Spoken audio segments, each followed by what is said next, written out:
Anton remembers this. I don't know if I've ever showed this. It is possible that I've showed this. That's the end of the game. You guys saw nothing. How old was Naka? He was his age minus 10 years. This was 10 years ago. And I can even show you, which, to answer the question, honestly, Nakamura is 34. He was 24 when we played. So I was probably about the same age. If we go, here was what was leading up to this.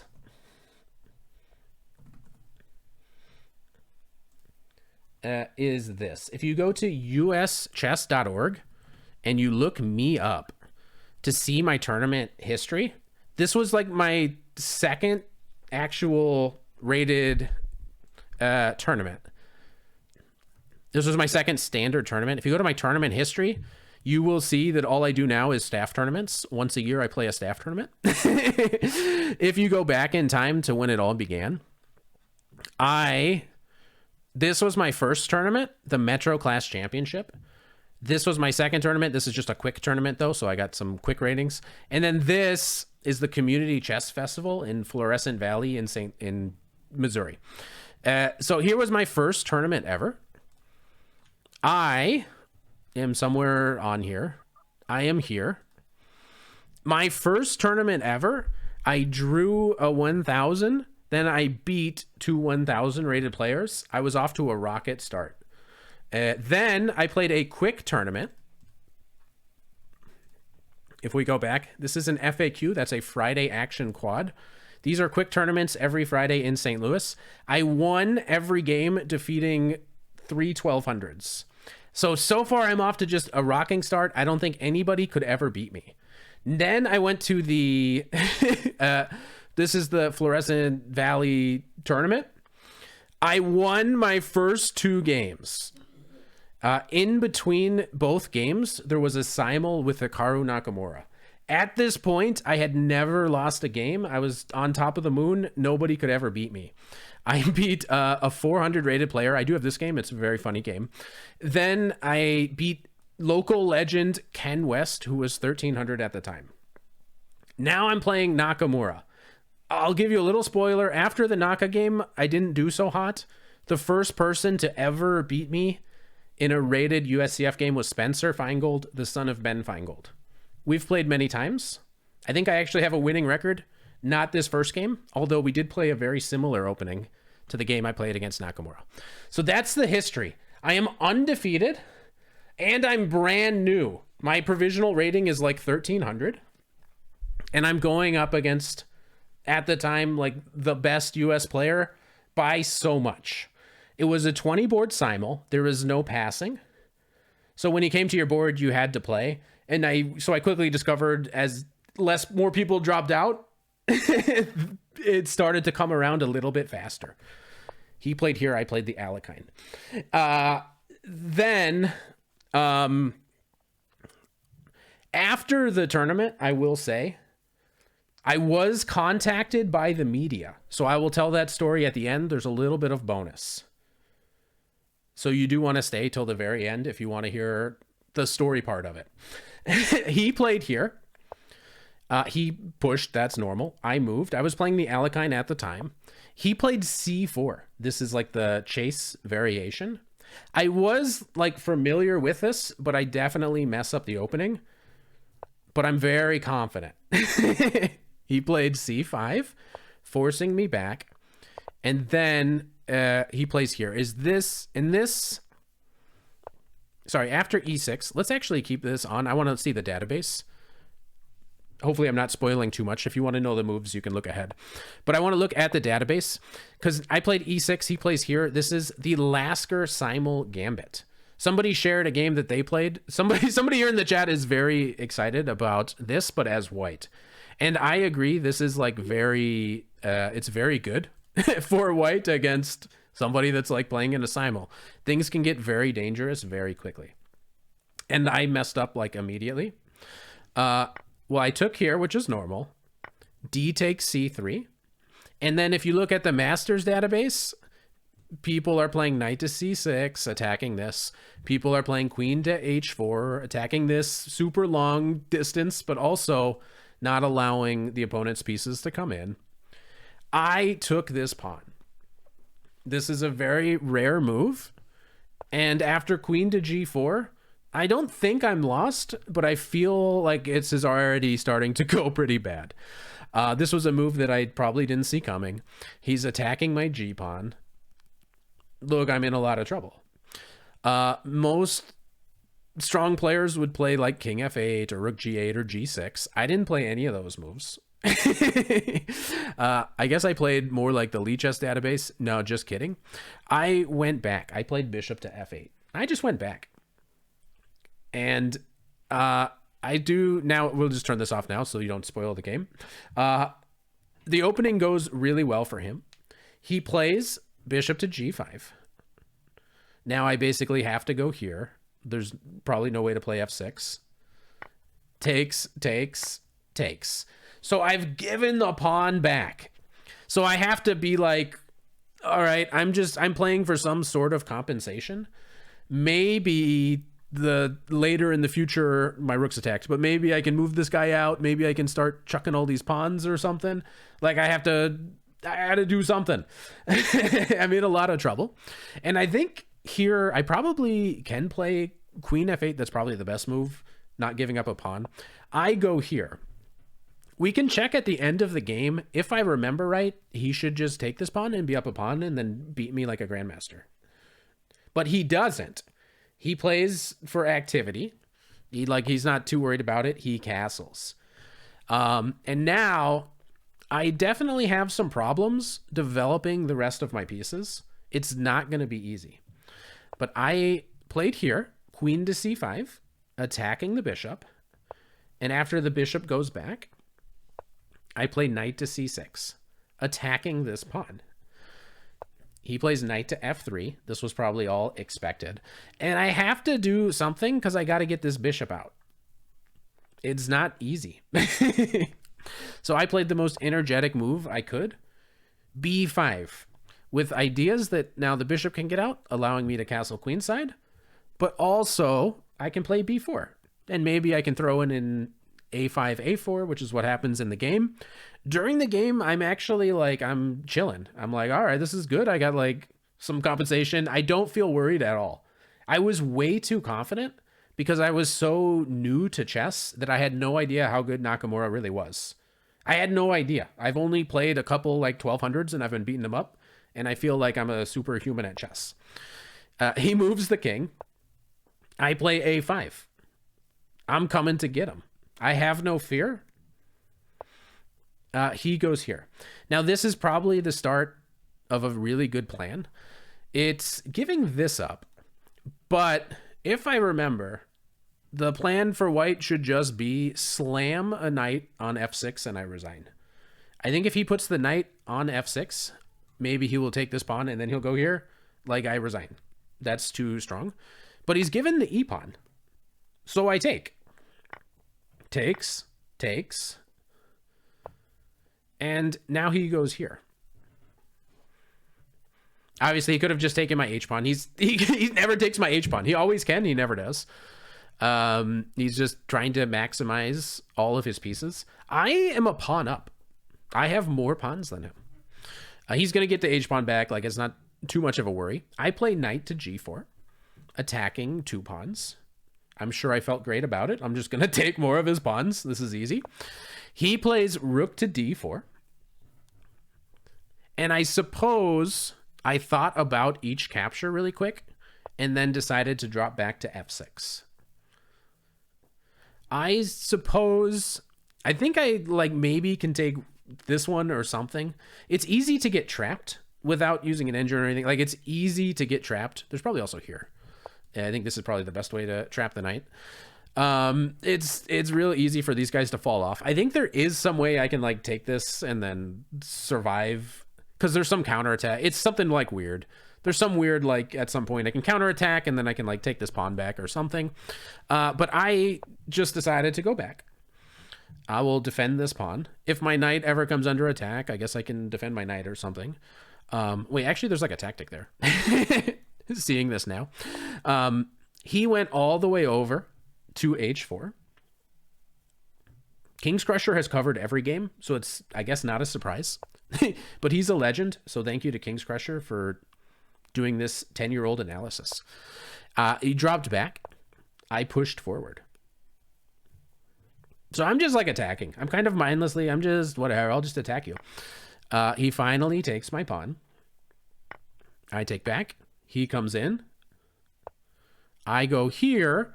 I'm saving a lot of the ideas. I'm just trying to be as active as possible, which is very important. Who am I playing?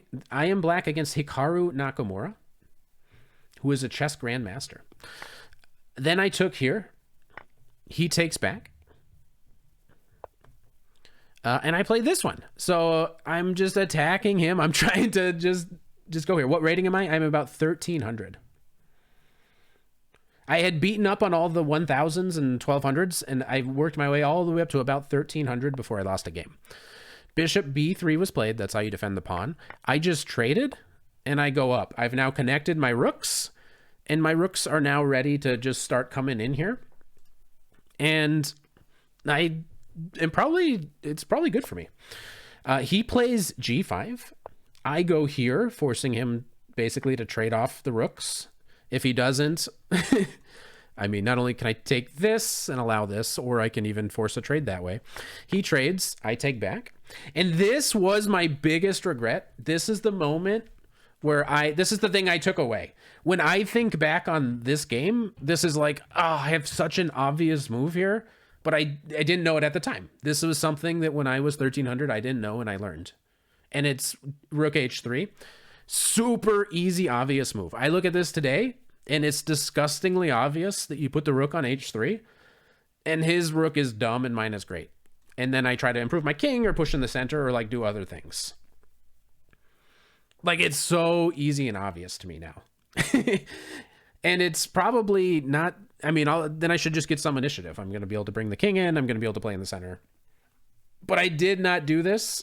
And I kind of throw away my chances. Like, I'm not saying I'm a pawn up and my pieces are better, so I'm going to beat Nakamura. But I throw everything away by playing e5. I actually don't know. This is a good guess the eval. This is a guess the eval situation if I've ever seen one. Rook h3 has got to be the best move. And it's going to be more than -1 because not only am I up a pawn, I have or I'm not up a pawn here. Let me count. 3, 5, 3, 5. It's 5 to 5. I'm thinking it's like minus 1.2 is a good guess. I'll say minus 1.5 just to give you guys a chance to say more or less. -2.5, -4. So I'm not up a pawn. I'm going to go here, and I'm just going to have a way better position. Let's see what it is. -2.2. I'm assuming that it's not that. -1.5. Oh my gosh, I'm crushing this guy. Oh, I'm destroying him. Naka burning down in flames. Also, rook h4. Either move that stops the h-pawn, I'm crushing him. He's getting destroyed. His king is tied down to these things. Just play rook h3. I didn't do it. My biggest regret in life. So I played e5, and now he plays h4, and he's totally fine. He solved the biggest problem, and now he's fine. Now I realize, I'm like, oh, idiots, you should have blockaded the pawn. So that's a lesson in caution for other people not to make. Then he played c4, check. And he did this, like, it was weird. I'm like, he's just running in. I'm like, where the heck are you going? And so here I calculated. And I think during the game, I'm like, I don't think I'm mating him. I'm like, the king, you don't run in, right? Isn't that how you get checkmated? And then I'm like, I might have thought that I had checkmate during the game. He was a grandmaster. He was winning every U.S. championship. He was winning everything. He was the #1 in the country by a lot. I wasn't worried about any of that. I didn't really know who he was or never seen any of his games. And I just barely started chess. So I go back. This allows him to push, but now I get to give some checks. And the game ended in a draw. I now give checks. I now go here. And now I go here. And I offered the draw. And then I think he was probably upset. I was also so new to chess that I don't think I knew, like, the common courtesy. He's the super GM. I should probably just repeat a bunch of times here and then let him do the draw. Let him offer it to me. That's how I would have handled this today. But I was new. So I offered a draw and he accepted it. Then I was not a toxic thing. I was brand new. I didn't know but I think this is pretty fair. This is a pretty fair draw claim. I'm going to repeat. Otherwise you're going to queen and I'm going to lose. Then I left. As I was walking out of the room, there was still a couple games. There was like 2 or 3 games going on. I was the only one that drew him so far. I went upstairs and there's like the news people, I don't know who, there's probably some local reporting, not like huge news. They're like, hey, can we get an interview with you? Congrats on drawing Nakamura. And so I'm like, yeah. Actually, oh wait, I gotta go run and grab my stuff. I run back down the stairs because I just want to grab my stuff. I'll come right back. I'll give you the interview. You know, it'll be great. I run back, I grab my stuff. I come back. In the time between me running to get my stuff and coming back, some kid who I figured out later is a national master, also drew Nakamura. So Naka finished with 18 wins and 2 draws. One of them was a kid that's super good at chess, though, who drew Naka. And they're like, no, we're going to interview that kid. You can go, just go play. You got like a tournament. You got 2 more rounds to go play. You can go play. So I didn't get to do the interview for the local news. And they interviewed the kid. He was a master, man. That kid was good at chess. He's like probably like 9 years old, but he's like a master. So anyways, that was my game. I actually do want to run this back real quick with an engine. So that's how I did not get interviewed. But then I said, you know what? One day I'm going to be a small to mid-sized content creator and I'm going to call you out on that. All right. How are you guys going to handle that? But this is, so this was like the first mistake. And the computer says this is not even that bad of a mistake. Bishop F8, I'm playing better than any human ever has. I'm goated. But here I think there's an actual pretty big mistake. In real life, this is actually very good for white. Like in practice, it's very good. If the knight ever lands on F6, I die. I lose immediately if a knight ever lands on F6. Okay, now the computer has thought about this for a second. White is crushing me. I need to play G5. G5 is like a more normal idea. I didn't know any real theory. My theory was probably here. I probably knew up to this point. He attacks me, I go back. That's all I needed. But then sacking this H-pawn, I should go back. Wall bad was my ticket to success. I'm going to play super mega active. He's playing a lot of games. You don't want to have to deal with activity in a simul. And he castled. Computer really likes this move. I think taking also looks very sufficient. He could just be a pawn up and grind me. He'd also have a passed H pawn and you could probably push it very far. That didn't happen. You can go back. Computer wants D3, B3 is fine. I play here, I attack the pawn. Knight F3 is fine. B5 is not the move, but it is the most energetic. Honestly, I would play B5. I don't care B6. I'm not going to do it. How did I get paired? It was a 20 board simul. So he was white in every game and there was no passing. Okay, so I'm getting crushed. Yeah, Knight G5. Take this thing. Go here. I die. No, he didn't play the best move. I mess up again. He gets another chance. I do take here. And here, okay, so this is where he messed up. He traded. He should have kept the queens on the board and then presumably still put this knight on F6. That looks tough. If he keeps the queens on, it's tough. I suppose, like, I'm doing aggressive things, but I'm probably not fast enough. He's faster. But after this, hey, we're looking pretty good. I should play another move, but I go here. Here, I should probably play h5 because my h-pawn's attacked. I go back. This is fine. This is all good. For a while, I'm better. I'm just better for a long time. Okay, I messed up. But then, I guess neither of us played this endgame very well. This was the simplest. Who knows about best, but it was simple. G5, big mistake. This allows my rook. This allows me to trade rooks and then potentially get this monster attack, and then history could have been all different. Life could have been that I had won all my games and then I beat Nakamura. I don't know. He'd still outgrind me here somehow. It's an endgame. I got no chance. I got no chance today. I had no chance back then in an endgame. But we kind of messed that up, and then I think it's all kind of drawish from here.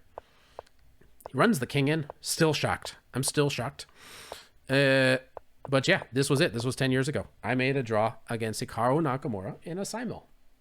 If you're feeling trapped like a queen, no blunders, only sacrifice and see. Well, you may have the blues.